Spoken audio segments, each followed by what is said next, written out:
नमस्कार, जोहार। आप देख रहे हैं वाईबीएन बिहार झारखंड। दिवंगत शिबू सोरेन को आज पद्म भूषण से नवाजा जाएगा और लंबी संघर्ष की कहानियाँ कह सकते हैं। उन्होंने ही सबसे मैं अब उनको परिचय करवाता हूँ। वो महाजनी प्रथा और नशे के खिलाफ लगातार अभियान चलाते रहे झारखंड में और झारखंड के आदिवासियों के हित को लेके लगातार सोचते रहे। इन्हीं सारे मुद्दों को लेके हमारे साथ वरिष्ठ पत्रकार अनुज सिन्हा सर हैं, उनसे जानने की कोशिश करेंगे। आज जो पद्म भूषण से उन्हें सम्मानित किया जा रहा है, क्या वो अभी सही वक़्त है या उनसे और बड़े हकदार थे? सर, सबसे पहले सर वाईबीएन बिहार झारखंड को बहुत-बहुत जोहार रहेगा सर, आभार रहेगा। आभार। सर, क्या लगता है सर आज उन्हें जो नवाज़ा जा रहा है, क्या इनसे भी और बड़े हकदार थे सर अगर बात करेंगे तो? नहीं, डेफिनेटली वो तो बड़े पद के हकदार थे और गुरु जी का एक अलग महत्व रहा है, उनका अपना एक स्थान रहा है। तो पद्म भूषण मिल रहा है उनको, तो एक ये भी एक ऐतिहासिक क्षण है। उससे बड़ा भी मिलता तो और बड़ा और अच्छा लगता लोगों को।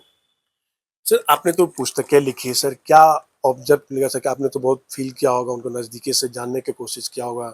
सर, नशे को लेके सर लगातार वो काम करते रहे, महाजनी प्रथा को लेके काम करते रहे सर। तो उनको इन चीज़ों को लेके सर कैसे देख रहे हैं? नहीं, शुरू से ही शिबू सोरेन जिनको गुरु जी कहते थे हम लोग, उनका अभियान बचपन से ही वो नशा के विरोध में थे, वो शराब के विरोध में थे।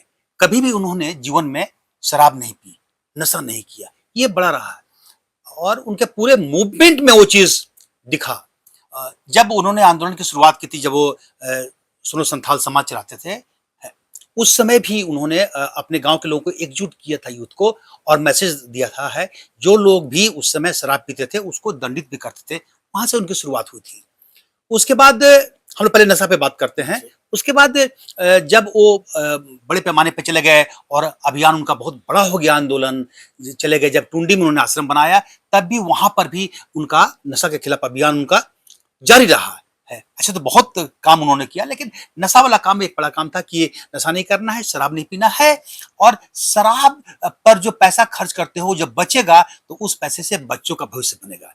इतना ही नहीं, जब गुरुजी 1900 ये बात है 80 में जब पहली बार पार्लियामेंट में गए, वो संसद में चुनाव जीतकर जब गए हैं, तो वहां भी जो उनका पहला भाषण था, उस भाषण में भी उन्होंने नशा के खिलाफ अभियान चलाने का जिक्र किया। तो उन्होंने पूरे पूरे जीवन में, जीवन भर वो इसी चीज को रहे कि आदिवासियों के पिछड़ेपन का बड़ा कारण जो रहा, वो रहा नशा को लेकर, हड़िया दारू को लेकर रहा। तो गुरु जी उस समाज सुधारक के तौर पर लेना चाहिए। वो बड़े पॉलिटिकल लीडर कम मानिए, आंदोलनकारी और समाज सुधारक बड़े थे। खासतौर पर नशा वाले मामले में तो उन्होंने बहुत काम किया।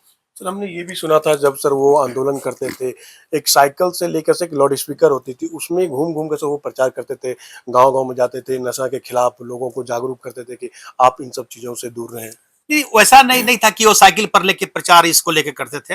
मेरी जानकारी में वो नहीं है। जब आंदोलन गुरु जी का था, मूवमेंट जो जब फैला, तो लोग स्वतः आते थे उनके पास। अरे, एक एक करते करते जब ये नेमरा से बाहर निकले, उसके बाद गोला आए, गोला से वो इधर बोकारो गए, पूरा तो पूरा इलाका, फिर टुंडी गए, धनबाद में मूवमेंट चला, गिरिडीह हुआ। तो शुरू शुरू से ही वो इसके अभियान के नशा के खिलाफ अभियान वो चलाते रहे। और प्रचार जब वो करते थे बड़े बड़े मंच पर, बाद के दिनों में जब बड़ा मंच, जब भाषण होता था उस समय, या कहीं गांव में गए हैं, बैठकी कर रहे लोगों से, वहां समझा रहे हैं। जब अपनी वो अदालत लगाते थे, गुरु जी के पास अपना एक था, अपनी एक टीम थी, और वो कोर्ट लगाते थे, तो वहां भी जो मामला आता, कभी कोई शराब पी के मारपीट करने का, तो उसको वहां पे दंडित करते थे। तो उस तरह से जो भी मंच उनको मिलता, छोटा या बड़ा, उस मंच पर गुरुजी इस चीज को प्रचारित करते थे कि शराब नहीं पीनी है। शराब ही पिछड़ेपन का बड़ा कारण है, जीवन को खतरे में डालता है, खतरा करता है। और कोई भी समाज इसके साथ जाकर शराब पीकर, पैसे की बर्बादी कर, मारपीट कर, हिंसा उससे होती है, उससे आगे नहीं बढ़ सकता है। तो उनका एक बड़ा, गुरुजी मानते थे कि महिलाओं के खिलाफ जो अत्याचार हो रहा है, उसमें बड़ा कारण है वो शराब है। तो सोचिए, उस समय गुरु जी का ये सोच था। आज से 40-50 साल पहले की बात हो रही है। सर, उन्होंने महाजनी प्रथा के खिलाफ भी सर लड़ाइयाँ लड़ी है, तो इसको कैसे कोलैबोरेट कर रहे हैं सर? देखिए, अगर कहेंगे तो शिबू सोरेन का पूरा मूवमेंट जो स्टार्ट हुआ, वो हुआ ही इसी कारण से, महाजनी प्रथा के खिलाफ में। पूरे तौर पर महाजन जो चंगुल में ले लेते थे आदिवासियों को, खासतौर पर है, और उनके पिताजी जब इसका विरोध करते थे तो उनके पिताजी की हत्या कर दी गई थी 1957 में। उसी के बाद शिबू सोरेन जी मूवमेंट में कूदे थे और संकल्प लिए थे कि हम महाजनी प्रथा को हम खत्म करेंगे। मतलब जिस कारण से उनके पिता की हत्या हुई है उस प्रथा को ही खत्म करेंगे। खाली यहाँ गौर करेंगे कि शिबू सोरेन का आंदोलन इतना लंबा चला, महाजन को खत्म नहीं करेंगे, व्यक्ति को नहीं, मतलब व्यक्ति को नहीं, हाँ उस जो सिस्टम है, जो दोष उसमें है, महाजनी प्रथा को खत्म करेंगे। उसमें यह था कि जमीन आदिवासियों की, उस जमीन पर कोई जब कभी कोई जरूरत पड़े किसी आदिवासी को तो आप कर्ज दे दिए, कर्ज दूना तिगुना, और कर्ज में उसको फंसा लिए। फिर चूंकि ट्राइबल्स जो आदिवासी हैं वो संथाल खासतौर पर उस समय थे, वो पढ़े लिखे नहीं होते थे, उनको जानकारी होती नहीं थी। कोई गया और ये जो बता रहे हैं शराब वाला है तो हाँ, या कोई पिला दिया तो नशा भी है, होश भी नहीं है, अनपढ़ भी हैं, सब मिला जुला कर उनको उनके साथ दगा किया जाता था और अंगूठा का छाप लगाकर और जमीन पर कब्जा कर लेते थे।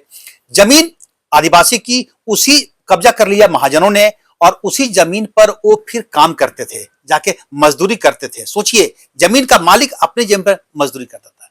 तो गुरुजी ने वही आंदोलन चलाया कि जमीन आपकी है इसको वापस दिलाएंगे। जमीन धनकटनी आंदोलन चला कि महाजन जिस जमीन को कब्जा करके लिया है उस पर जब अनाज बोता है, धान रोपता है तो धान रोप ले, लेकिन जब धान पक जाएगा जिस समय और फसल काटने का समय आएगा तो धनकटनी आंदोलन चलेगा और ट्राइबल्स मिलकर वहां पर तीर धनुष भी वहां पर रहेंगे, सुरक्षा के लिए आएंगे और अपनी जमीन पर जो फसल लगी हुई है उस फसल को काटेंगे, भले उस कब्जे में था महाजनों का है। तो ये धनकटनी आंदोलन चला था, ये चला था। उसमें हिंसा भी होती थी तो बहुत कुछ कांड हुआ, लेकिन धीरे धीरे करके है जब धान काटकर उस धान को लोगों के बीच में बांट दिया जाता था, तो ये एक शुरू हुआ कि महाजनी प्रथा भी धीरे धीरे धीरे खत्म हुई और जो अत्याचार था, जो शोषण था, वो बंद हुआ। तो ये बड़ा मूवमेंट था।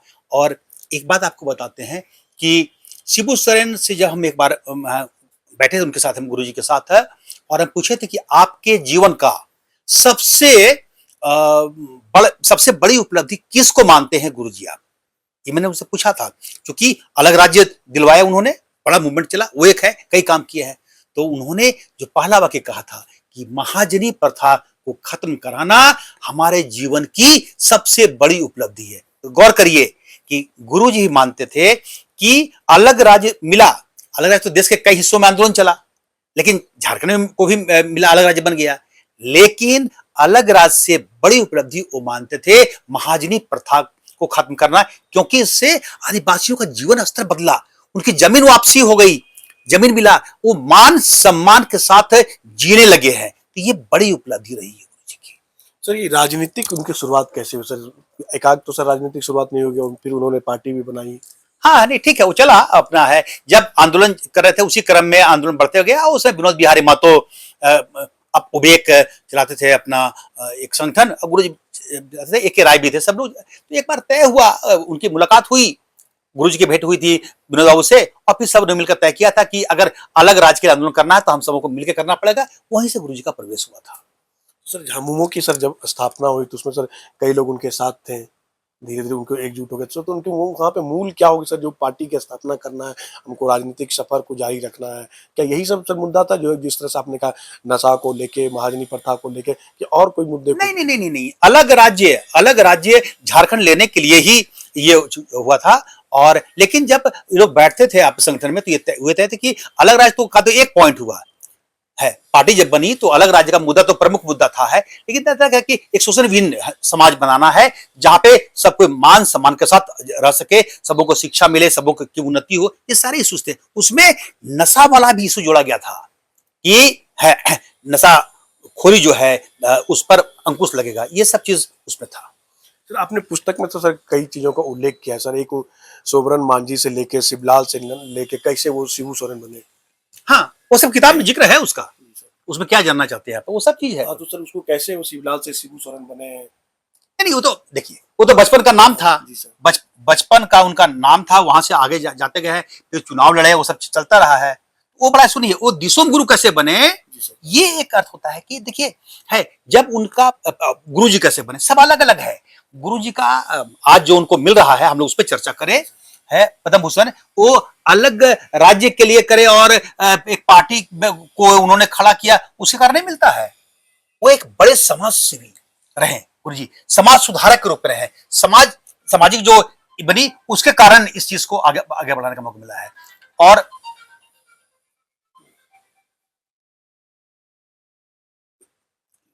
तो सवाल है कि उन्होंने एजुकेशन पर बहुत ध्यान दिया। गुरुजी मानते थे कि आदिवासी समाज पिछड़ा है किन कारणों से, एक तो नशा की बात आपने की है, दूसरा है कि उसके अंदर में एजुकेशन शिक्षा नहीं है। खूब पढ़ो, गुरुजी कहते हैं पढ़ाई लिखाई करो। ये जो उनका इशू था पढ़ने का है, उसके कारण गुरुजी रात्रि पाठशाला खुलवाए थे टुंडी में, है ना। जब से है मतलब दिन भर जो लोग खेत में काम कर रहे हैं, आंदोलन भी कर रहे हैं, तो बेचारा पढ़ेगा कब। तो कहे कि नहीं, सबसे जरूरी है पढ़ाई, और उसी पढ़ाई के तहत गुरुजी ने क्या कि दिन भर काम करो, जो करना करो, खेतों में काम करो और रात में पढ़ाई करो। तो उन्होंने रात्रि पाठशाला की शुरुआत की थी और उसमें वो खुद भी पढ़ाते थे। उन्होंने एक सिस्टम बनाया था कि जो पढ़ लिख गया एक आदमी, वो 5 को पढ़ाएगा, फिर एक आदमी 5 को पढ़ाएगा। तो एक चेन सिस्टम बनता गया। जब वो पढ़ाई के शुरू किया तो उनको लोग गुरु जी के रूप में ये हुआ है।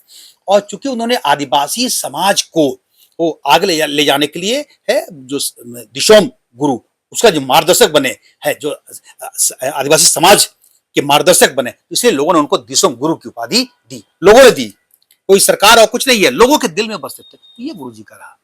सर नेमरा में सर उनका जन्म, नेमरा से बोकारो से, फिर सर एक अचानक संथाल में सर अपने आप को स्टैब्लिश करना, संथाल के नेता के रूप में जानने लगे सर, वो सब कैसे हुआ सर? नहीं, किसने कहा कि संथाल के नेता? गुरुजी किसी एक एरिया के, नेमरा के नेता, गोला के नेता और संथाल के नेता नहीं रहे।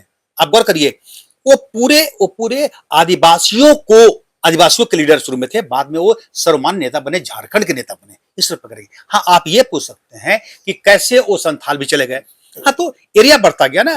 कोई भी जब आंदोलन की शुरुआत होती है तो किसी एक जगह से होती है। तो उन्होंने नेमरा में थे, वहां से आगे बढ़े, गोला आए, गोला से फिर अपना बढ़ते गए, फिर बोकारो की ओर अपना वो बढ़े, पेटरवार गए, बोकारो से धनबाद गए।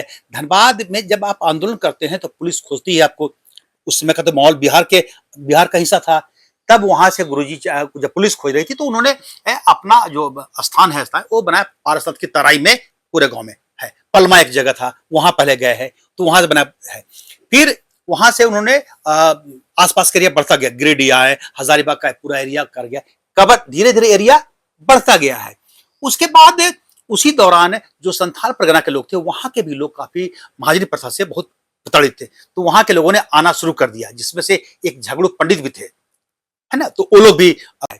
उसके बाद उसी दौरान जो संथाल परगना के लोग थे, वहां के भी लोग काफी महाजनी प्रथा से बहुत प्रताड़ित थे। तो वहां के लोगों ने आना शुरू कर दिया, जिसमें से एक झगड़ू पंडित भी थे, है ना। तो वो लोग भी आना शुरू किए हैं, जिनको कृषि पंडित कहा जाता है, जुड़े हैं। तो फिर धीरे धीरे करते करते और कई पॉलिटिकल लीडर थे, सब उन लोग को वो लोग बोले कि गुरुजी आप वहां भी चले, वहां भी लोग महाजनी प्रथा से बहुत परेशान है। तो इस तरीके से संथाल परगना वो आना जाना शुरू कर दिए। लेकिन एक चुनाव लड़े थे वो 1977 में, वो चुनाव को जीत नहीं सके थे, टुंडी विधानसभा का है। उसके बाद उनको लगा कि नहीं, हमको धीरे धीरे और ऐसी जगह पे जाना चाहिए जहां पे हम पॉलिटिकली और ज्यादा मजबूत रहें। तो संथाल का उसी समय उन्होंने संथाल परगना को और ज्यादा वहां समय देना शुरू किया। इस तरीके से गुरुजी एक तरीके से टुंडी के बाद जो अपना स्थान बनाया है, वो सेंटर बनाया संथाल परगना। लेकिन लीडर वो थे पूरे झारखंड के, बाद के दिनों में पूरे देश के ट्राइबल्स के वो बड़े नेता माने गए। चुनाव में सर वो राजा पीटर से जब हार गए तो सर उस समय के क्या लगा सर उनको? कुछ पॉलिटिकल इशू है, इस पर बहुत ज्यादा दिमाग लगाना नहीं है, वो बिल्कुल है सर। जो शिबू सोरेन थे, चलिए सर ये शिक्षा की सर हम बात कर लेते हैं। जो शिक्षा की सर उन्होंने अलग जगाया था, क्या लगता है सर झारखंड में वो शिक्षा के धीरे धीरे आदिवासी बहुल क्षेत्रों में सर पहुंच रही है? एकदम है, एकदम असर दिखा है। गुरुजी देखें, उनको दरअसल में क्या कि उनकी पूरी पढ़ाई नहीं हो पाई थी, तो उनके अंदर मन में एक बात था। अब पिताजी शिक्षक थे, पिताजी अपने बच्चों को पढ़ाना चाहते थे, लेकिन पिताजी की हत्या हो गई, तो उनका वो एक सपना था पढ़ने का, वो अधूरा रह गया। तो कहीं ना कहीं गुरुजी के दिमाग में ये बात थी कि हम इसको और आगे बढ़ाएंगे, और जब भी अवसर मिलेगा है कि हर बच्चे को पढ़ाने का करेंगे। इसलिए जब भी कोई मिलता उनको है, उसको प्रमोट करते थे पढ़ने के लिए। आगे देखिए, एक घटना बताते हैं कि मनोहरपुर में एक कार्यक्रम हो रहा था, इन लोग का अपना कोई कार्यक्रम था। वहां पर एक लड़का था जिसका दोनों हाथ नहीं था, हम नाम अभी याद नहीं कर पाएंगे, छोटा बच्चा था।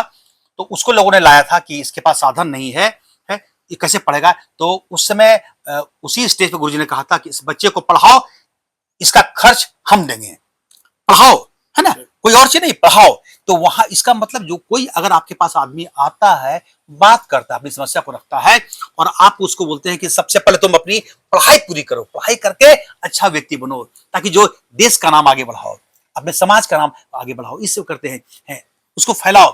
तो गुरुजी ने वहां भी उस बच्चे को आर्थिक मदद की और उसको लगातार देते रहे, और आज वो लड़का शिक्षक है, बन चुका है। तो ये बताता है कि उनका शिक्षा के प्रति क्या लगा है।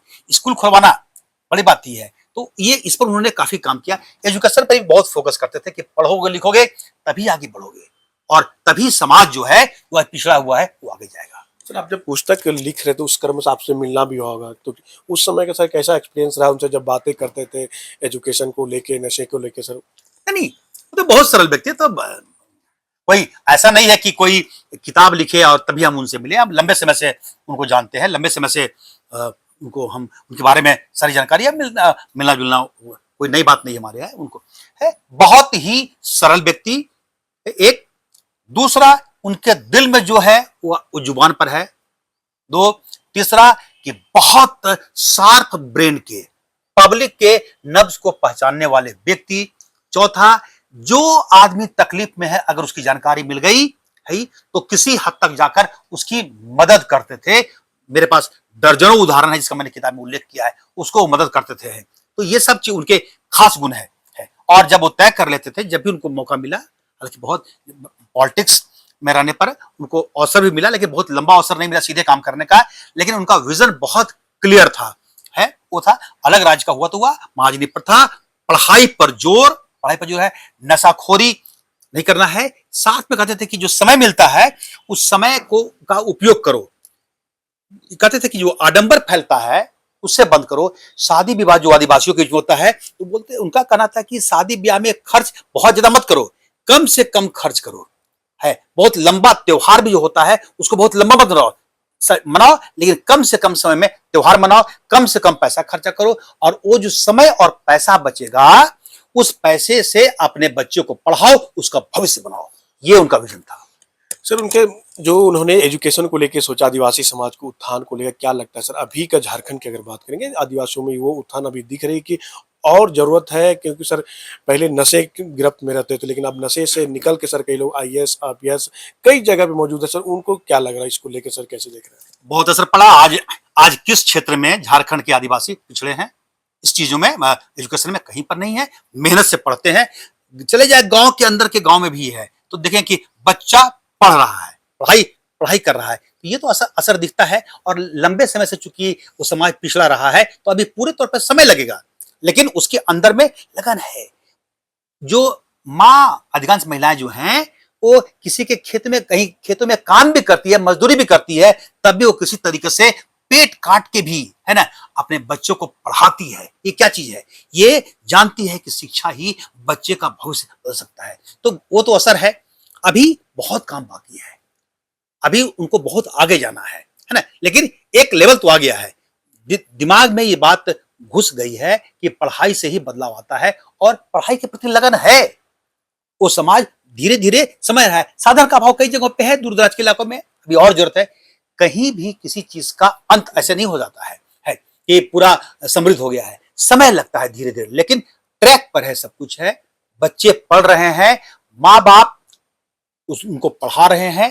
खास तौर पर झारखंड की महिलाओं ने बहुत काम किया है इस मायने में। आज भी चूंकि देखिए ट्रैवल बहुल इलाका है, ट्रैवल बहुल राज्य है, तो जो महिलाएं हैं, ट्रैवल आदिवासी महिलाएं हैं, हम जोड़ रहे हैं गुरु जी से है, तो उसके अंदर में बहुत ज्यादा होती है कि वो परिवार को संभालती है, श्रम करती है, मेहनत करती है, पैसा कमाती है।